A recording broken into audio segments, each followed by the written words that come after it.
Cinema తీయడం ఒక ఎత్తు అయితే బాగా ప్రమోట్ చేసి దానిని జనాల్లోకి తీసుకెళ్లడం మరో ఎత్తు. ముఖ్యంగా భారీ బడ్జెట్ తో రూపొందే సినిమాలకు ప్రమోషన్స్ విపరీతంగా చేస్తారు.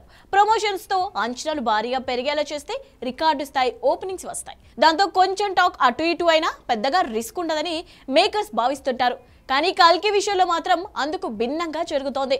ప్రభాస్ హీరోగా నాగ్ అశ్విన్ దర్శకత్వంలో రూపొందుతున్న సైన్స్ ఫిక్షన్ ఫిలిం కల్కి. వైజయంతి మూవీస్ అత్యంత భారీ బడ్జెట్ తో నిర్మిస్తున్న ఈ మూవీ జూన్ 27న ప్రేక్షకుల ముందుకు రానుంది. విడుదలకు ఇంకా వారం రోజుల సమయమే ఉంది. కానీ ప్రమోషన్స్ లో మాత్రం మూవీ టీం దూకుడు చూపించడం లేదు. ప్రభాస్ లాంటి స్టార్ హీరో సినిమా వస్తుందంటే తెలుగు నట ఉండే సందడే వేరు. ఆ సందడిని రెట్టింపు చేసేలా, మాస్ ని అట్రాక్ట్ చేసేలా అగ్రెసివ్ ప్రమోషన్స్ ఉండాలి. కానీ కల్కి టీం మాత్రం అందుకు భిన్నంగా అడుగులు వేస్తోంది. ప్రమోషన్స్ లో దూకుడు చూపించడం లేదు.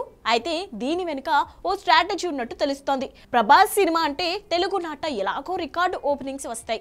అందుకే విడుదలకు ముందు మితిమీరిన అంచనాలు పెంచే కంటే థియేటర్లకు వచ్చిన ఆడియన్స్ ని తమ కంటెంట్ తో సర్ప్రైజ్ చేయాలన్నది మేకర్ స్ట్రాటజీ అని సమాచారం. కల్కి సినిమా అవుట్పుట్ పట్ల మేకర్స్ ఎంతో కాన్ఫిడెంట్ గా ఉన్నారు.